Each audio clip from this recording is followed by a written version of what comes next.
Paramashivoham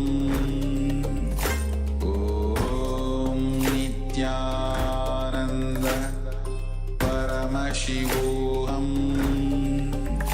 Om Nityananda Paramashivoham Om Nityananda Paramashivoham Om Nityananda Paramashivoham Om Nityananda Paramashivoham Om Nityananda Paramashivoham Om Nityananda Paramashivoham Om Nityananda Paramashivoham Om Nityananda Paramashivoham Om Nityananda Paramashivoham Om Nityananda Paramashivoham Om Nityananda Paramashivoham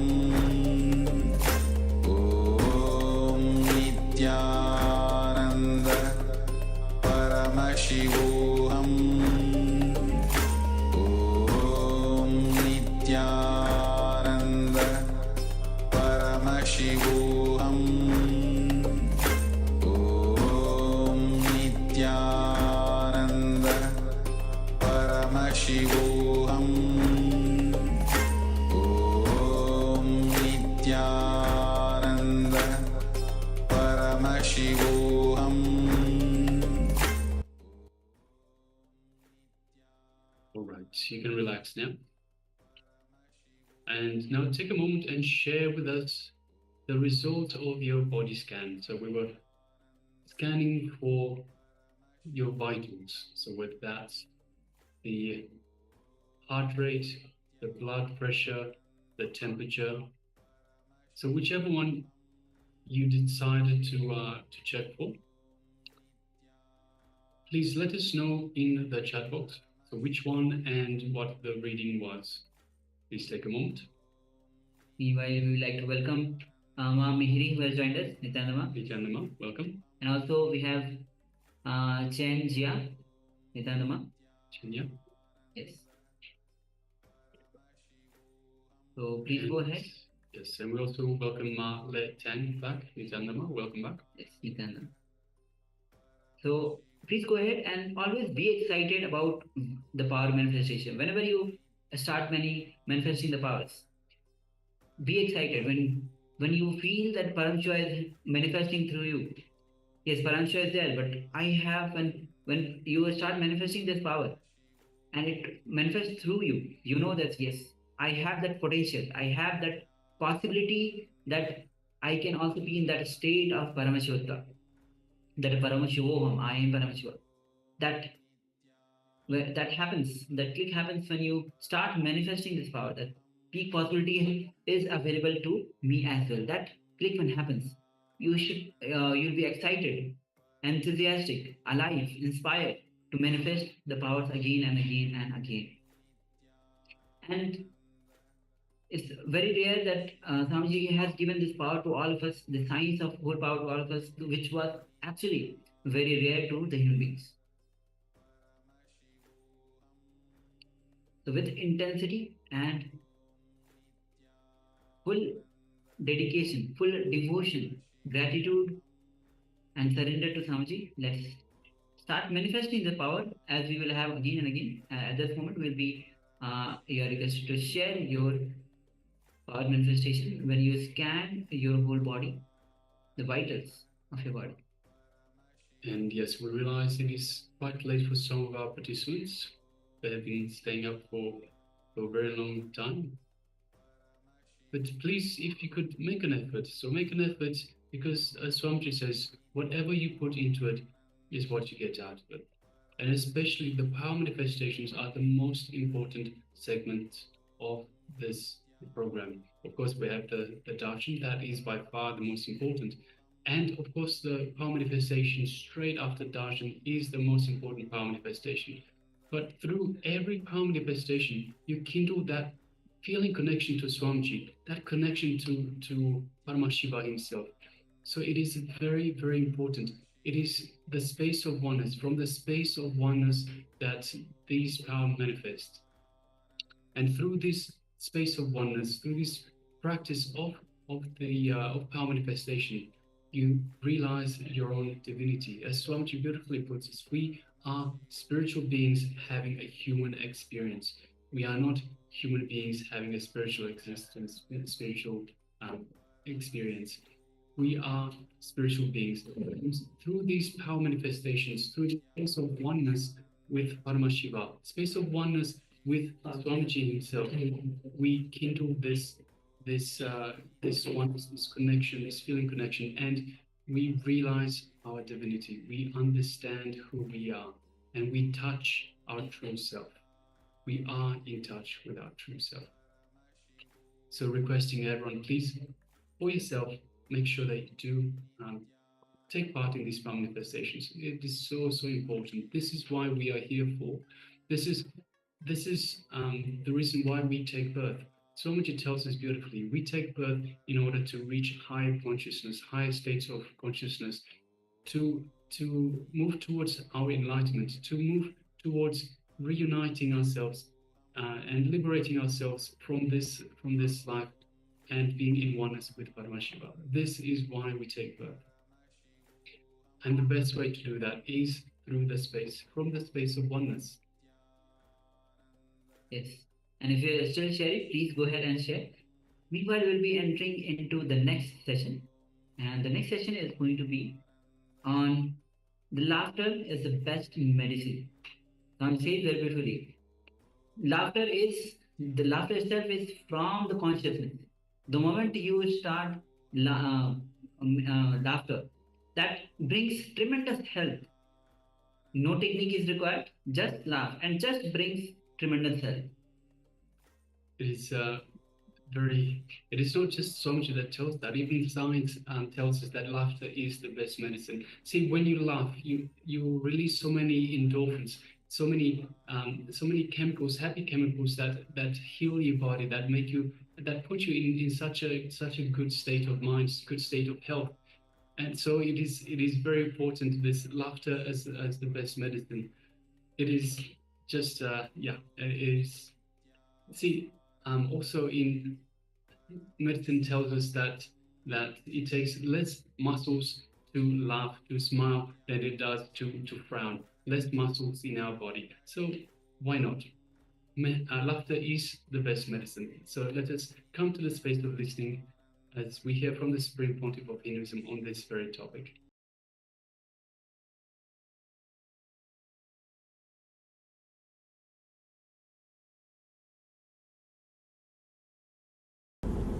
Laughter is one of the greatest meditation techniques. Almost every intelligent individual has recognized the power of the laughter or the transformation which it can bring into our body, mind and the soul. The healing effect of laughter is realized immediately. You don't need to believe on this meditation technique. There are few things which proves the power of laughter as a meditation technique. First thing, immediate effect. Other techniques, first thing you need to believe the technique will help. Next thing, you need to practice. Third thing, you need to wait for the result. But laughter does not need anything else, anything of this sort. It doesn't need your faith. It doesn't need your belief in it. You don't need to wait to have the result of it. Immediately, you experience the result which is created by laughter physically and mentally. Almost all the great mystics, all the masters have realized the effect, have understood the transformation which happens by laughter. It's one of the subject which is analyzed by almost all the great masters. Somehow, man never take notes of laughter as a meditation technique. Laughter is never considered as a spiritual quality because we associate spirituality always with seriousness. Spirituality is taken as something dead, something serious, something only for the people who have got long face. But according to me, spirituality is something to do with life. Always we think spirituality is for the people who are old. When you don't have anything else to do except knitting the sweaters, you need to take Bible or you need to go to church. There is a saying, go to church, don't wait to be carried by 4 men. We always wait to go to church. We don't actually go, we wait to be carried by 4 men. We always think religion is something for old. Religion is something to do with dead things. Whenever we think religion is for the people who are old, we make it too complicated, too serious. The juicy portion of spirituality is lost, but religion is not for only the old people. Religions based on fear are nothing to do with religiousness. There is 2 things, religiousness and religion. Just dead rituals are religion, and the juice which is inside the rituals is religiousness. The religions based on religiousness has always emphasized the beauty of laughter. They always use laughter as a technique to transform. But whenever religions grow based on just rituals, then you miss the whole juice. Religion is living thing. It is not part-time job. It is not only for the old people. It's a quality of your life. It is just total quality of your very life. Laughter is not taken note by the intellectuals or the serious guys because it is very simple. Anything simple we miss. We miss many things because they are very simple. When it is complicated, we don't miss. Our ego feels satisfied by doing complicated things. But whenever something is simple, something is very ordinary, you miss it. Anything very simple, it always escapes our eyes. You bypass it. You don't look into it. So many beautiful things can happen into you, into your being by simple laughter. And most intelligent communities of the world are the communities who have produced more jokes. In the world you can see there are few communities who have produced more number of jokes. One is Jews, another one is Singhs, the Sardarjis. These two are the people who produced many number of jokes, but you can see the intelligence in their life, in their community. For example, there is only 3 fields in the world. One is outworld, belongs to logic, mathematics, science.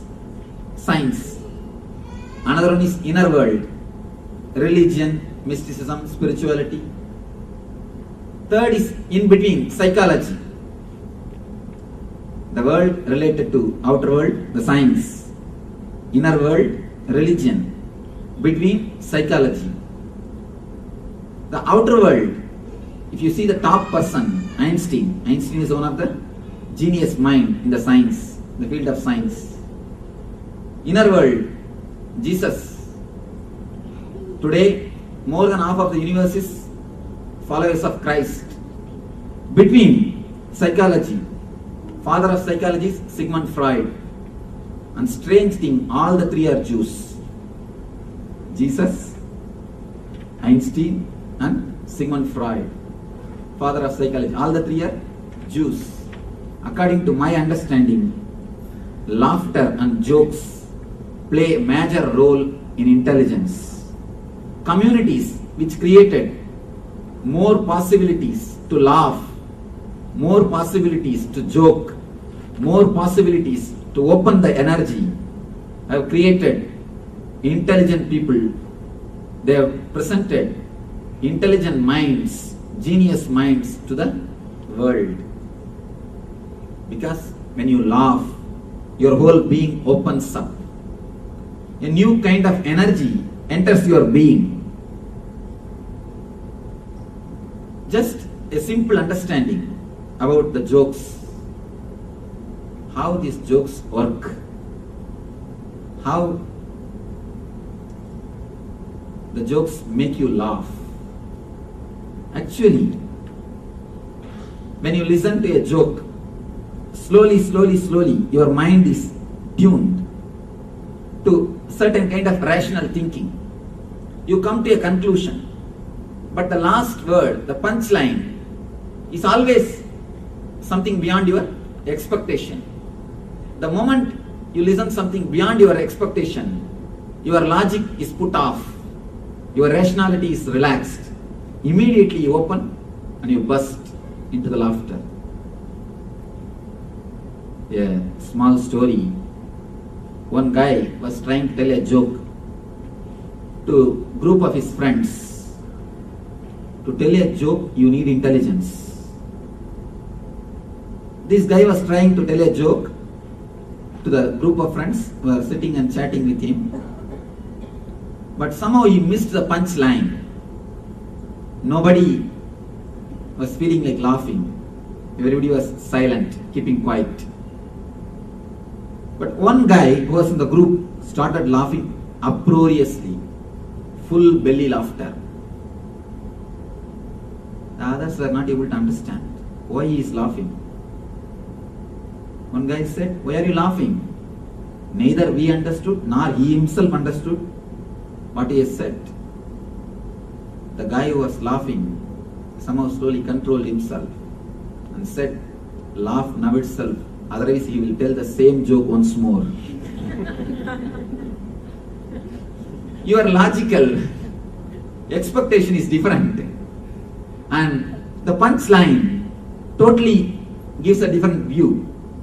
The moment your logic is put off, the moment you see something different than what you expected, you open up, you burst out. I think few of you have not laughed. I should try once more.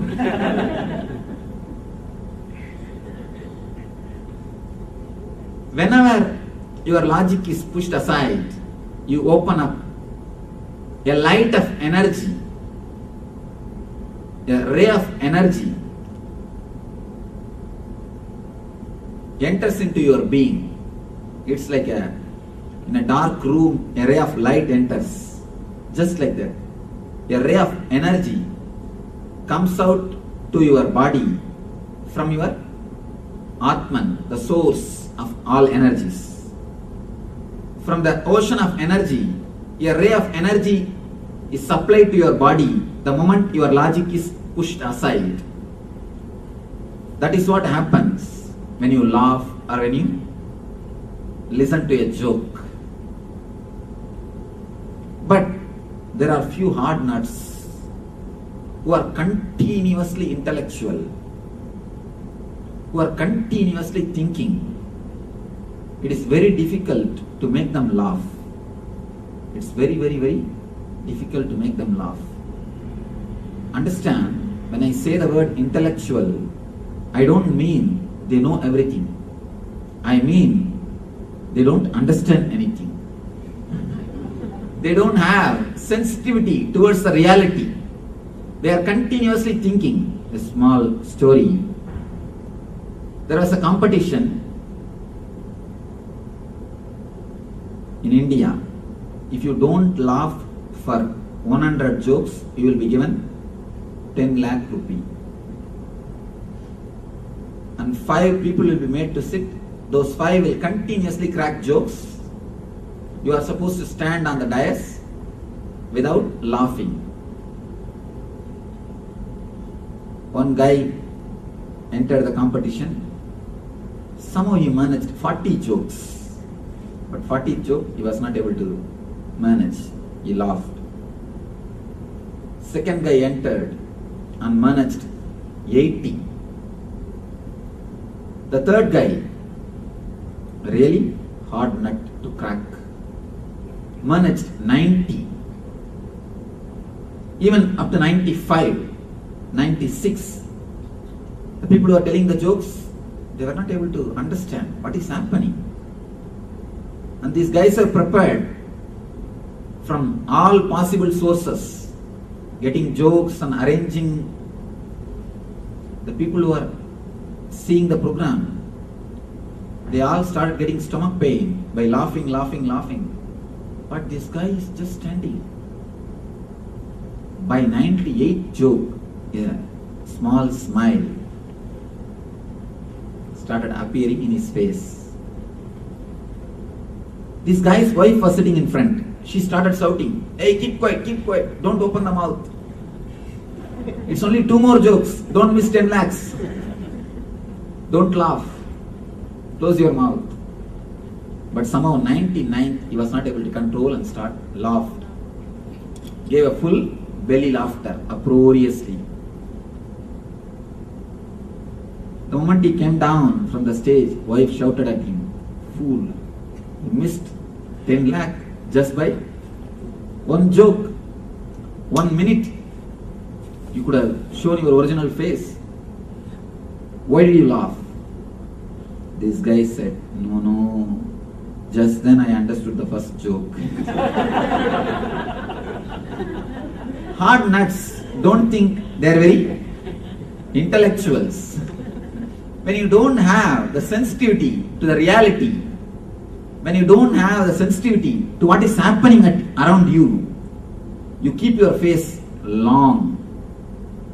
And I tell you, really a man who is alive cannot keep long face.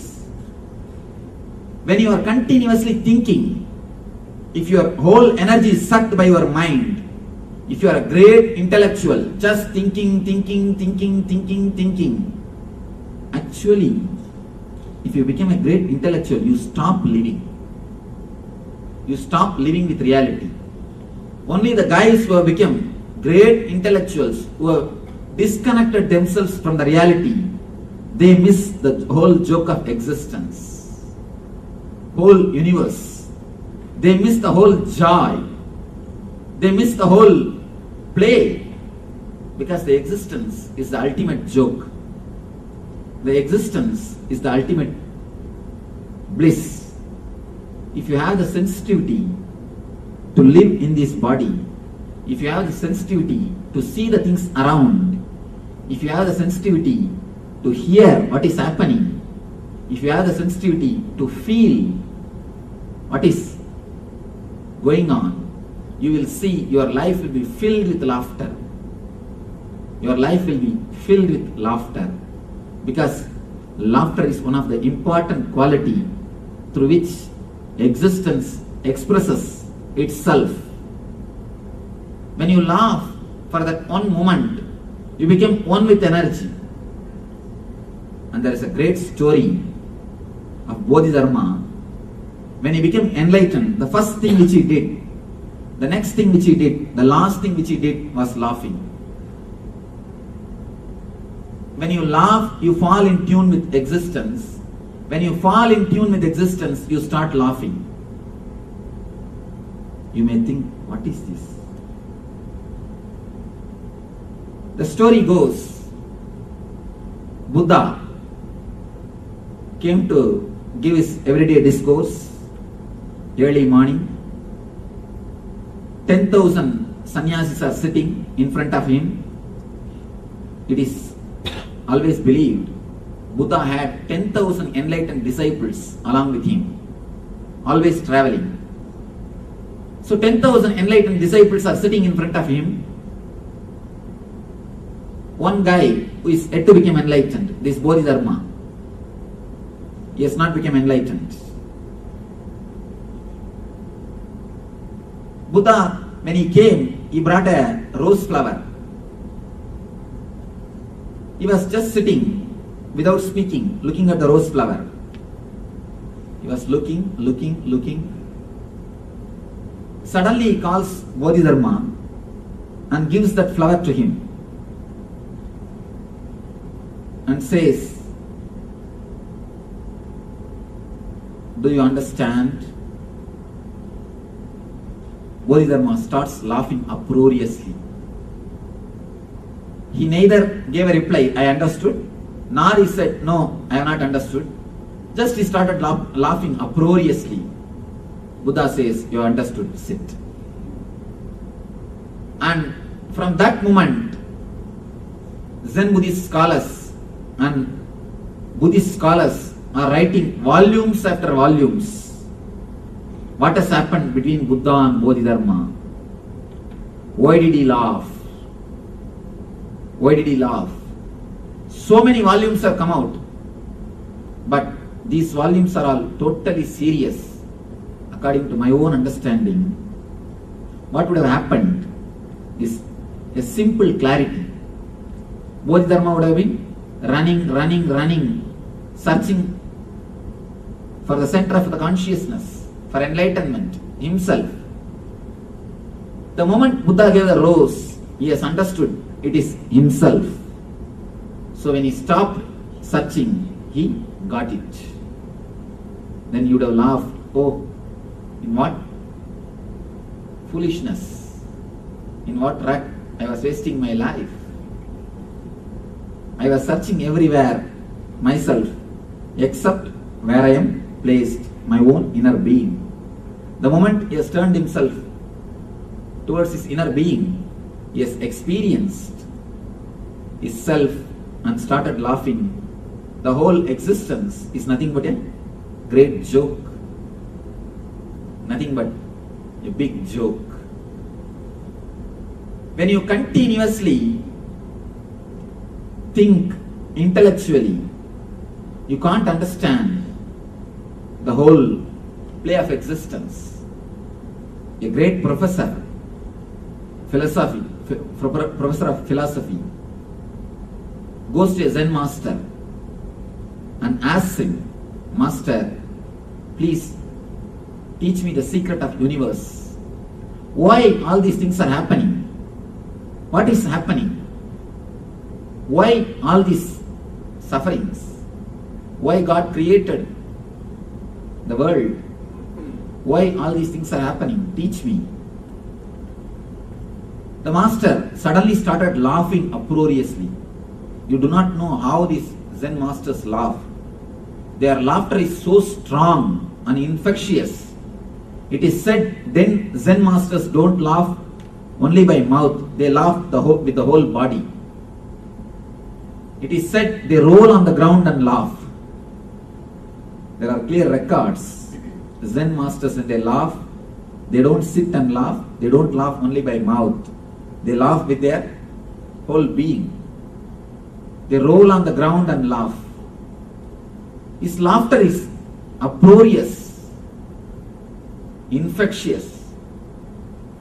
First few minutes, the professor was just feeling uncomfortable. What has happened? Why is he laughing like a mad? Of course, for thick heads you need few minutes. After a few minutes, slowly he started analyzing. After all, he is a master. He will not do anything without proper reason. After a few minutes, the laughter was so much, this guy is not able to control. He started laughing. The professor also started laughing. Because how long you can stand? How long you can stay? Either you have to leave the hall or you have to start laughing. There is no other way. So he also started laughing. Laughing. The story said, at one point, suddenly, the professor became enlightened and never stopped laughing till his death. Of course, logically we can't understand the last line because we are also professors. You may not do the job of professor. You may not be professionally professor, but we are professors by nature. So much of our energy is sucked by our head. So much of our energy is stored only in the head. We almost stopped living. There's a small scale. There's a small method to find out whether you are a professor or not. Being professionally a professor is nothing wrong. But being a professor 24 hours is something wrong. Being professor professionally is nothing wrong. Being professor 24 hours is something wrong. A small incident which happened really. One guy came to me and started literally weeping. He said that I'm having marital problems. And he introduced himself as a doctor. I asked him, what your wife is doing? She is BABL. In India, BABL means lawyer. I asked, she goes to court regularly? No, Swamiji, she argues in the house itself. That is the whole problem. You see, if you are professional in your professional place, nothing wrong. But when you bring your profession in your life, then there is something seriously wrong. A small scale, a small method to find out whether you are a professor or not throughout your 24 hours. If you see a rose, suddenly what we do generally, immediately the word rose comes in our mind. And you start thinking about the roses which you presented to somebody or the roses presented to you by somebody. The next thought will be how he reacted or how you reacted. The third will be the loving moments, loving memories or the disturbed memories which is associated with that incident. The fourth memory will be how you related with that person, loving way or in a wrong way or anything. Memory goes on, you miss the real rose. Already you are lost. You missed the real rose which is laughing, which is smiling at you, which is welcoming you to appreciate itself, which is giving its being to you to enjoy. The moment you start arranging the words, the moment you associate thoughts continuously, be very clear, you are 24-hour professor. You are 24-hour professor. When I say professor, I mean continuously playing with words, not with the reality. Example, Sigmund Freud says beautifully. He says all our thinking is association. It has no logical clarity. For example, you see a dog in a street. Suddenly you remember about the dogs which you have seen when you were a child.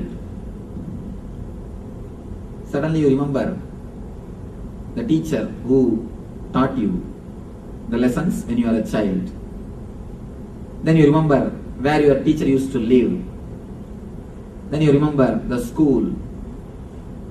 Logically, there is no connection between the dog which you have seen in the road and your teacher. Even though both of them have barked at you, there is no logical connection. But the mind associates.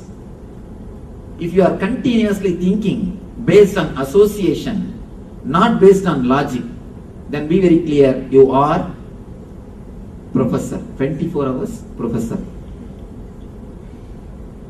We lose the living connection, alive experience of existence.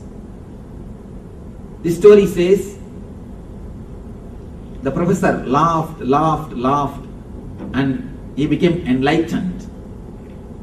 Never stopped laughing till his death.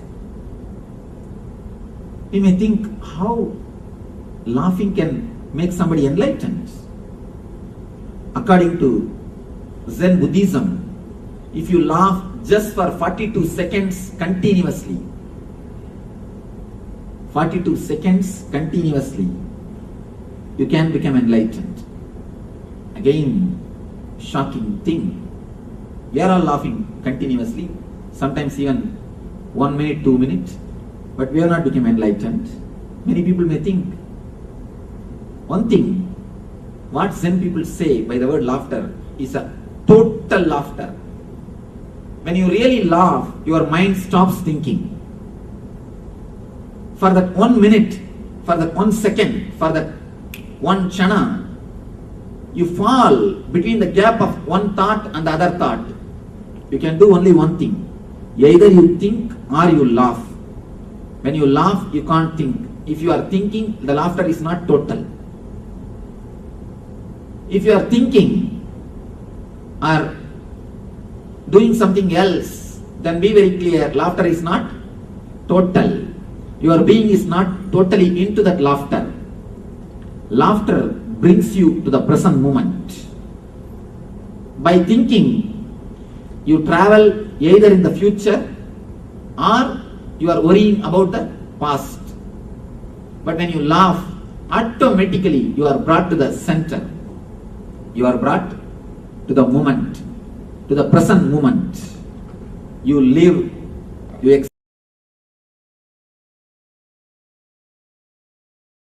experience the consciousness which is present. Even the doctors who have done research on the effect of laughter, they give amazing reports.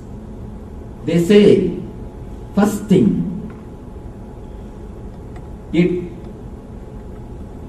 slows down the aging process. The first effect of the laughter is it slows down the aging process.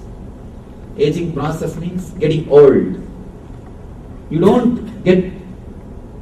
look very old. You can see there are few people, even after reaching the age of 70, 80, they look very young and healthy, with full of enthusiasm, spirit, and the curiosity to learn, the search to know things, alive, vibrant. There are few guys who are out by 40. Who are out by 40. Why? The laughter is one of the important ingredients for your health. We add so much, so many things to extend our life. Understand, laughter is one of the important ingredients. Many doctors who have done research on the laughter, they give testimonial, they give their proofs how laughter helps. The second thing they say, antidepressive chemicals are released in your system. Antidepressive chemicals, the chemicals which removes the depression from your body mind. The antidepressive chemicals are released in your system. Third thing, the important thing, they say, your body starts radiating the beauty. You become more beautiful. Laughing is one of the important technique to really become beautiful. Even without the makeup, you can look beautiful. According to me, laughter brings more grace to a person. Beauty comes because of makeup. Laughter comes, the grace comes because of laughter. Laughter brings new grace to your being. Even the physical point of view, laughter does so much to your being, so much to your few more researchers. They say laughter can rejuvenate your whole nervous system. Any other refreshing techniques, whether it is yoga or it is a exercise or any other system, it takes care only some part of your body. But laughter is such, it takes care the whole body. The whole body is flooded with energy. You can see it in your own life. That is why now everywhere the laughter clubs are getting inaugurated. I am seeing all over the world, suddenly a big understanding has come about the laughter. People have started realizing the importance of the laughter, the important role laughter plays on our physical health. At least 30,000 laughter clubs are inaugurated just in 2003. I read statistics. 30,000 laughter clubs. It's not a small number all over the world. Then you understand how people have started recognizing the importance of laughter. They do nothing. Laughter club means they all gather morning at a particular time. Just 10 minutes, they laugh loudly, nothing else. They depart, that's all. But the beauty is, when you laugh as a group, it brings a new energy.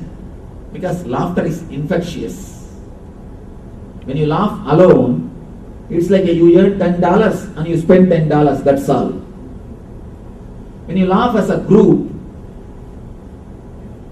just understand one small thing. 10 people, if they put $10, it will become $100. But all the 10 cannot enjoy the $100.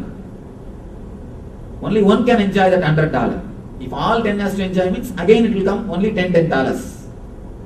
But if it's a energy, for example, 10 persons are putting 10 volt current, it becomes 100 volt.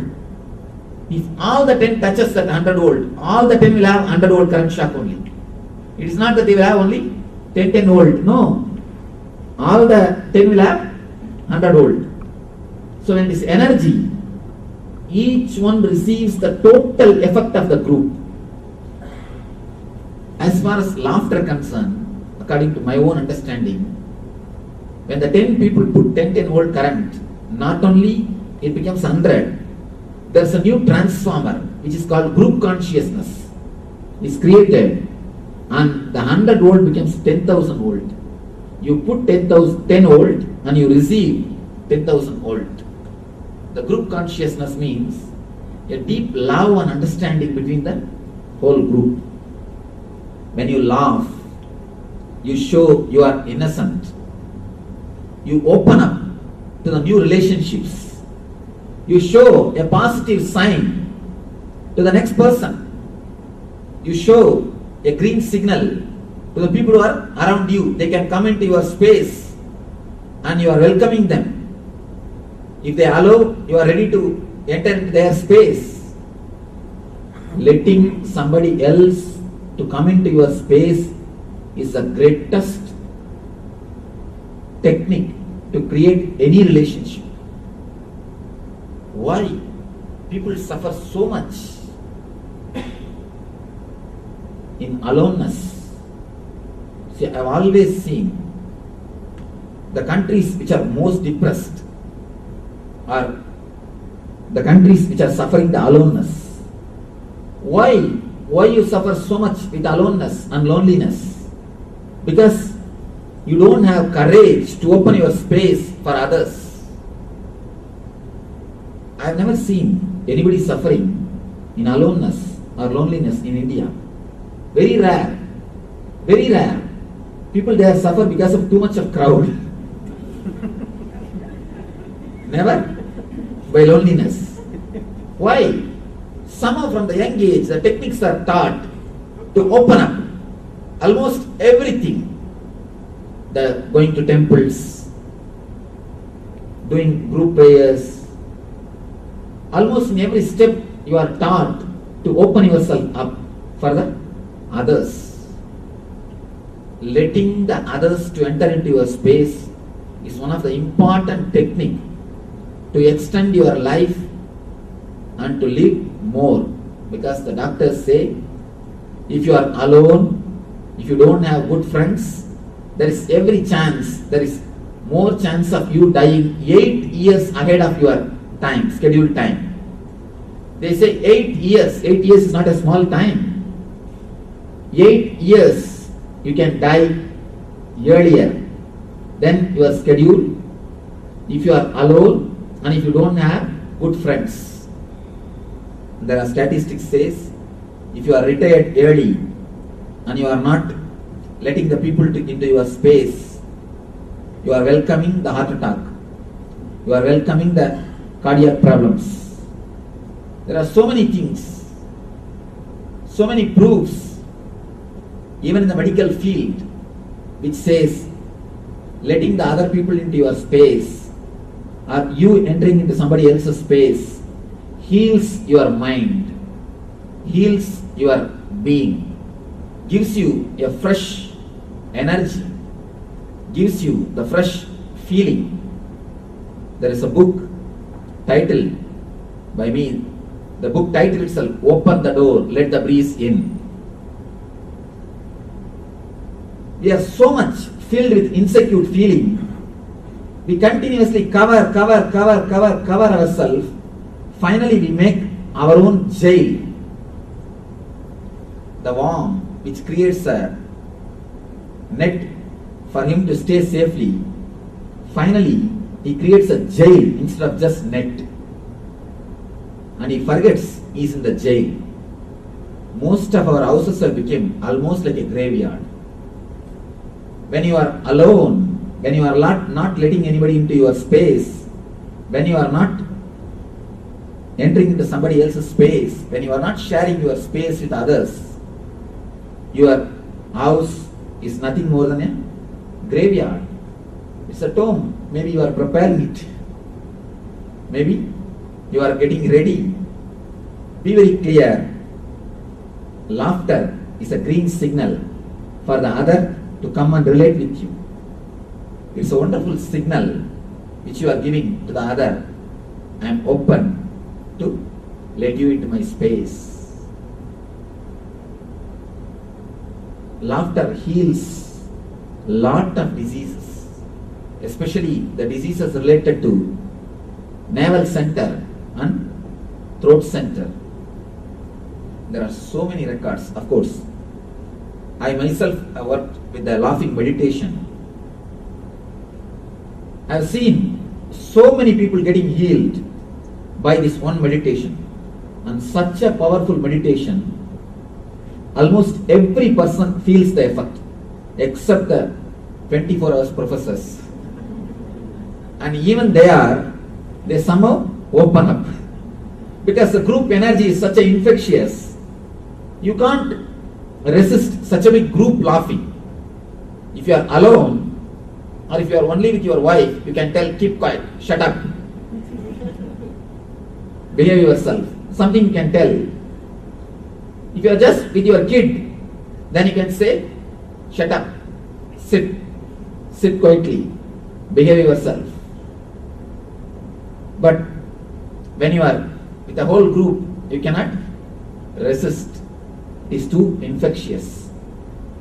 See the children. Have you seen a single ugly kid in the world? Not only in our country. Look at all the cultures.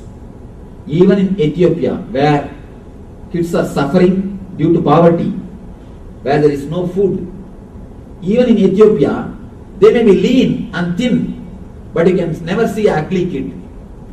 Have you seen any single kid who is ugly? No. Have you seen single grown-up man who is beautiful? No. Why? You lose the spontaneous laughter. When a kid laughs, the whole body vibrates. Whole body vibrates. Kids never laugh only by mouth. They laugh with the whole body. Their laughter is with the whole body. When you laugh through the whole body, your whole body is flooded with energy. That is why kids are so alive. But we people, we are actually jealous with kids. Never think you are helping your kids. You have a subtle kind of jealousy. That is why you again and again control. Keep quiet, behave yourself, sit straight. Sit in a corner. Who asked you to draw in the wall? Where is your book? Study. Why do you think you shout? It is always a subtle jealousy. You will not be able to put up, you will not be able to manage the energy bubbling. You are actually jealous. That is why we always control the kids. Once they become dull, dead buffalo, then we feel, we produced our what? Child. Or your next generation. We feel comfortable once we make them dull. When they laugh, their whole being vibrates. That is the reason we feel little jealous. So much of joy, it is too much. It is too much. If you are laughing in the house, then you can say always, you can tell the people, keep quiet, enough, behave yourself, it is too much. But when you are laughing with others, you cannot say. The whole group is infectious. That is why the laughter clubs have become the place for therapy and getting healed. According to me, laughing clubs are more religious than any other church, any other temple, any other mosque, any other synagogue. Because laughing clubs are creating more life, more energy, more positivity into the world.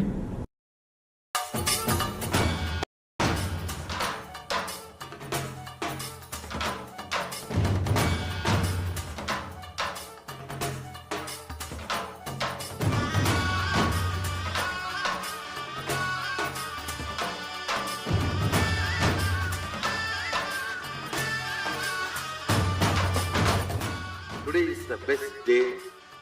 Sadashiva appears for Brahma and Vishnu early morning in the form of light shaft. Means the consciousness which is beyond time and space enters into time and space. Sadashiva declares, let me become many to celebrate myself.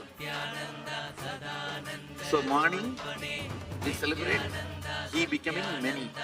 You can see every deity, every god, we go and light the lamp. So the Sadashiva himself becomes many. So whole campus we went round. It was such high energy. So again the many becomes one. Not only spiritually, even socially, this celebration forms a very important part of my life, because this is the only celebration I enjoyed from my birth, at least in this body.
today is the best day.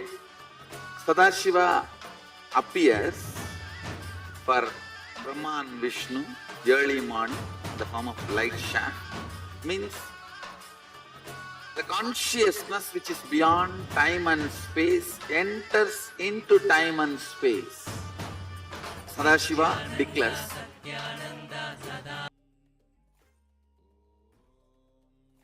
Yes, Nityananda. Yes, Nityananda. So when Sadashiva decides to become many to celebrate himself, that is the Kartikeya Deepam celebration that is going to come on 4th of November. So if you want to offer your gratitude, your surrender, your gratitude to the Supreme Pontiff of Hinduism on this Kartikeya Deepam, we'll be giving you the further details. Let us know. And someone said about the laughter. Laughter is the best medicine. Even at the last moment, last time of the revelation, someone said that the laughter clubs are more religious than the religious places itself. And laughter directly comes from the consciousness. The moment you laugh, it straight away brings you health. All right. So soon we'll be moving into an internalization exercise, but just before we do so, I'd just like to welcome some participants that have just recently joined us. So we have Ma Xing Wen, Nityananda, welcome. We have Rowan Rishi Jodhandai, Nityananda, welcome. And we have Ma Ulrike Hanke Friedrich, Nityananda, and welcome. And yes, good. Yes, Nityananda, welcome. Welcome to the Paramashivoham Level-1 program. This is day number 8. So this is day number 8 of 21-day program. And we are about to move into an internalization exercise. So yes, let us get ready. And also before that, we had the revelation by Swamiji on the laughter as a medicine. Laughter is the best medicine. Take a moment if you want to share your clicks or understanding that you had about the revelation by Swamiji. You can go ahead and share without any hesitation. You can share your understanding or clicks that we had. Meanwhile, we'll be continuing with the internalization exercise. Yes. Yes. So today, as the whole session is on Arogya. Arogya is Poorna, the health. So there is a verse from Rig Veda, and the translation of this verse goes as Rig Veda refers to the cosmology known as Sankhya, which lies at the base of both Ayurveda and Yoga. Contains verses on the nature of health and disease, pathogenesis, and the principle of treatment. Yes, so let us move into an activity to break your passive beliefs. So requesting participants, and you will need a pen and paper for this, requesting participants to look into your life and describe in detail the major fears that you experience in your life related to health, both physical and mental health. For example, you may have fears of, oh, I may get a heart attack because my father had a heart attack. I may get diabetes because my mother had diabetes. I may get cancer because my elder brother had cancer. The way I am eating, my stomach is going to blast. It's going to burst one day. The way I am living, I am going to die only from heart attack. So you might have these fears. I want you to look into your life, describe in detail all the major fears that you experience, everything that is related to health, both physical and mental. So requesting participants, let us go ahead. We'll be projecting this slide for you for reference. And once again, have a pen and paper ready and start penning down, start writing down. It is very important that you write down. The more you start to write down, the more in-depth you look at it. If you're just thinking about it, it will be very, very superficial. So please, requesting you, write it down. Do write it down and describe in detail major fears related to health, both physical and mental. Yes. And I know most of you will have these kind of fears, as Maharaj already explained the few examples of, like, may I get the heart attack because of my father had. So these kind of fears through the family or through the friends or the kind of lifestyle that you're living, all these kind of fears will come up in you, and which you already having in your mind or the thought chain that goes on. So please pen down. Will be the slide is already being projected. Let's begin.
Now, let us look into your life and describe in detail the major guilt you experience in your life related to health, both physical and mental health.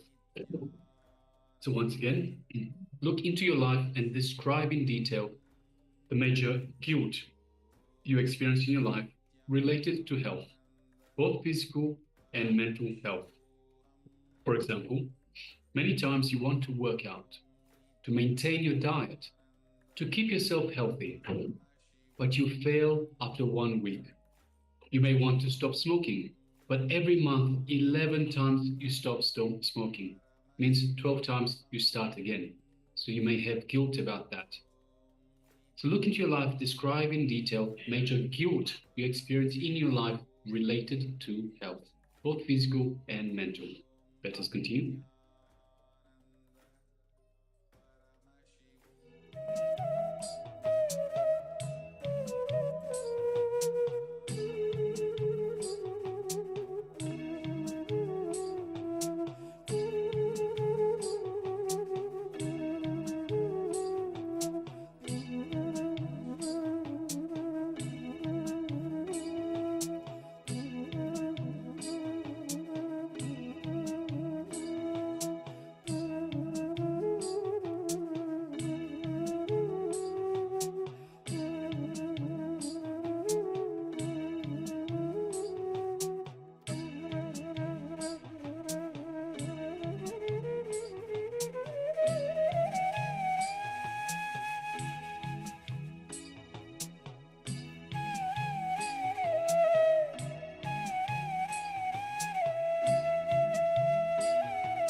Now look into your life and describe in detail the major pains you experience in your life related to health. Sometimes it's physical, sometimes it is psychological, both physical and mental health. For example, oh, I have a back pain. During winters, I have a terrible headache. So now list down, look into your life and describe all in detail the major pain you experience in your life related to health, whether it is physical or mental, both. Please continue.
Now, look into your life and describe in detail the major worries you experience in your life related to health.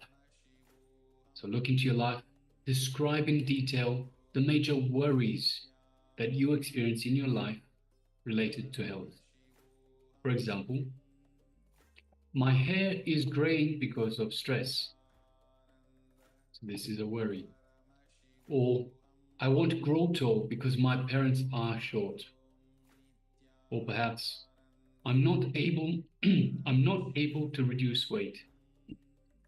So these are major worries that you experience in your life that are related to health. So take a moment to look into your life and describe in details all these major worries related to health. Let us continue.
Now just be aware and alert.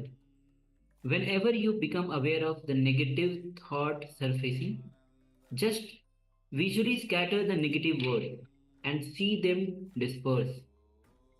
If you keep doing this, you will not allow the negative patterns to settle. And with time, your mental breakup, your mental makeup, your mental programming will change. It will not be negative anymore. Just take a moment and internalize, be aware and alert.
Yes. Now, if you can relax from this internalization exercise,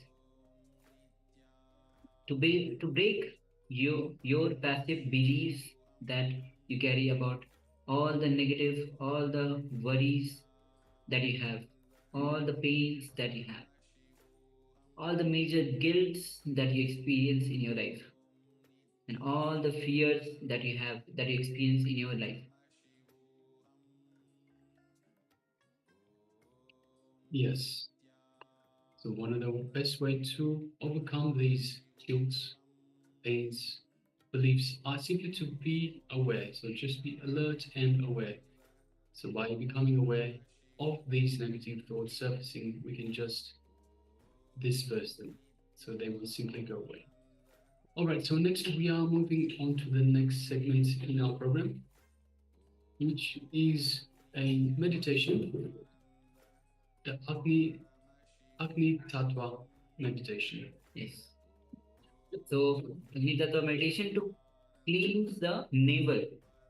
Once your navel is cleaned, when this technique especially works when you are empty stomach. When anyway we're going through this revelation by Swamiji, because this is going to be a technique directly from Swamiji. So let's enter into this, and also make sure that you are having enough space, comfortable space, time, and the place where you can comfortably perform this kriya, this technique itself. So let's get into this technique.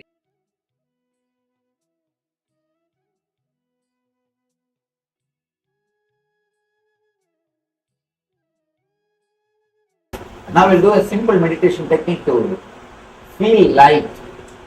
Means whenever the Jadaragni, see, you have a Agni in the navel. As long as that Agni burns, you will be alive.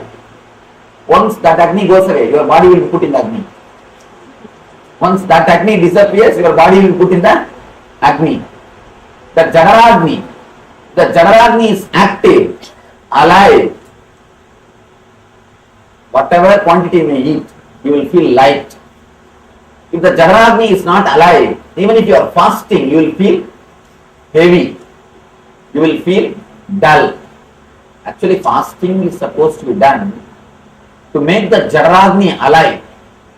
When the Jadaragni is alive, whatever unnecessary things you collected in your body, extra load, whole thing will be burned. Whole thing will be cleared. This is a technique to awaken the Jadaragni. Now let me give the instruction. 2-step. One is sit in Vajrasana. Yes, this is the posture. Please sit in this way. If you have a little pain, if you can't sit, don't bother, continue to sit. It will be a good thing. Actually, once in a while, even the tapasya is good actually. Body will be tuned, body will be prepared.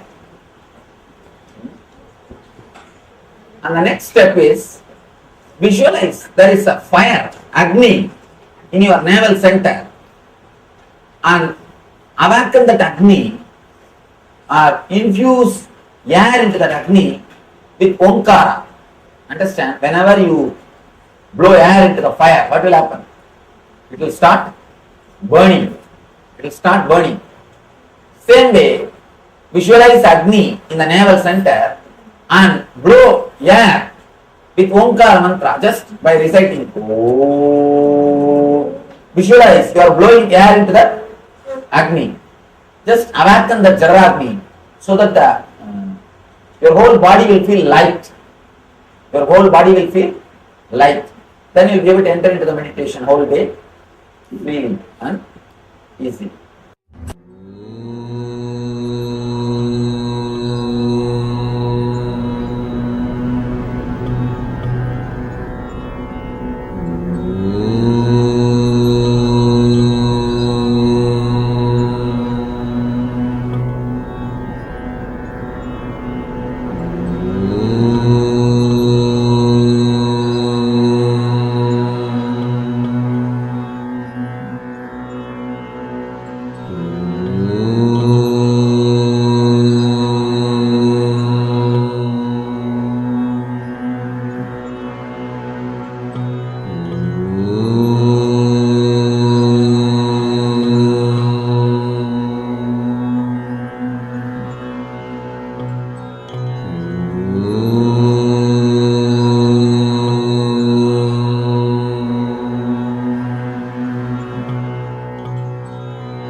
the best day. Sadashiva appears for Brahma and Vishnu early morning in the form of light shaft. Means the consciousness which is beyond time and space enters into time and space. Sadashiva declares, let me become many to celebrate myself. So morning we celebrate he becoming many. You can see every deity, every god, we go and light the lamp. So each, the Sadashiva himself becomes many. So whole campus we went round. It was such high energy. So again the many becomes one. Not only spiritually, even socially, this celebration forms a very important part of my life, because this is the only celebration I enjoyed from my birth, at least in this body.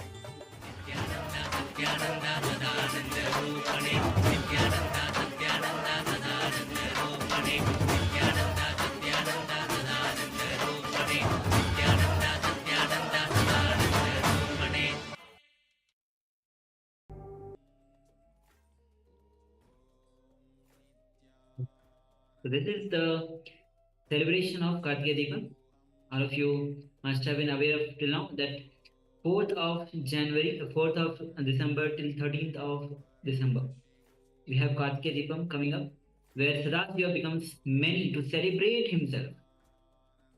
And in the evening, we'll be having the Varni Deepam, where many becomes one, where actually that's representationally as a symbol will be ritual is all the lights, the thousands of lights will be put into one big light, symbolizing that many becomes one. So, if you want to offer your gratitude to the Supreme Pontiff of Hinduism on this auspicious occasion, you can go ahead and let us know. We'll be giving you the further details. And with this, we'll be moving on to the next thing, which is power manifestation. And we just entered into the meditation on Agni Tattva. Understand that only when we have the Jatara Agni, the fire in the navel, in the stomach, only then where the ability to digest, not only the food you are able to digest, that of course if the fire is there, the Jatara Agni is there, you'll be able to digest. But able to digest so many concepts, those also comes from Jatara Agni. Jatara Agni is, the more Jatara Agni you have, the more you'll be able to digest the food, even though whichever number, how much ever number you food you eat. And if you eat very little, if you don't have Jatara Agni, the fire in the stomach, even that will be heavy for your stomach. So this meditation technique is very good for increasing the Jatara Agni, and anything related, any issues related to the Jatara Agni when the Jatara Agni is low.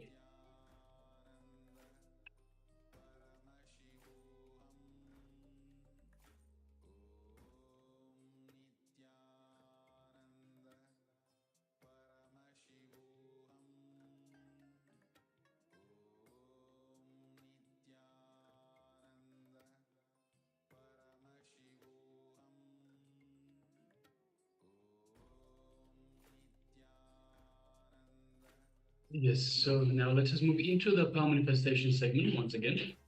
And the power manifestation for today is the power of body scanning. So let us once again scan the internal organs to scan the health of our internal organs. So let us all get ready. Sit comfortably with your head, neck, and spine in a straight line, and let us prepare for this power manifestation. So once again, we will be scanning the health of your internal organs. So you will be scanning your internal organs for the general health of the internal organs. So let us sit comfortably with the head, neck, and spine in a straight line. You may close your eyes. And let us bring our awareness to our inner space, which is just below the heart center, the Ananda Gandha.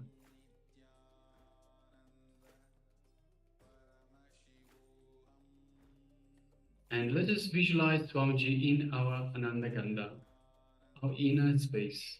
Let us visualize our favorite murti, our favorite image of Swamiji in our inner space.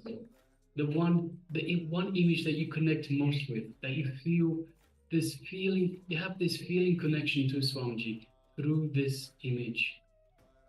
And just visualize it in your inner space.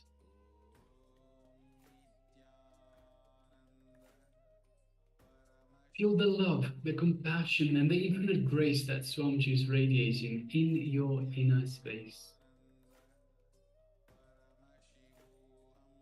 Just by remembering the Master in our inner space, we invoke Swamiji. So let us now connect to Swamiji in our inner space.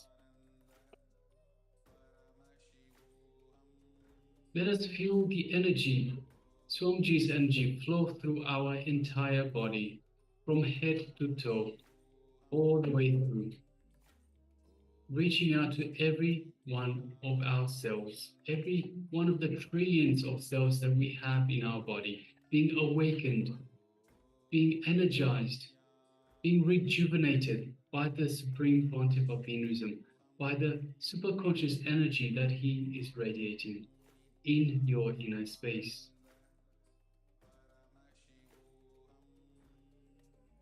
Just take a moment and enjoy this space. It is a space of oneness, where it is just you and Swamiji in your inner space. You are in oneness with Swamiji.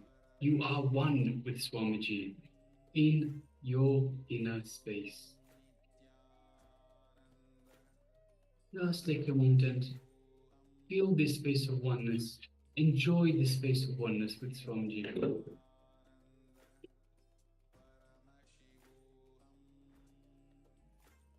And from this space of oneness, let us move our gaze to the third eye, just between the eyebrows, the Anya Chakra.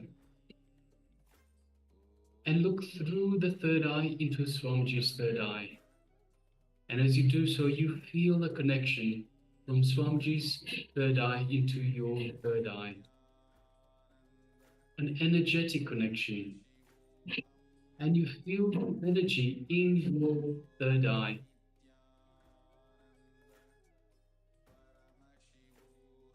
Just take a moment and feel that energy in your third eye, in your Anya Chakra, just between the eyebrows.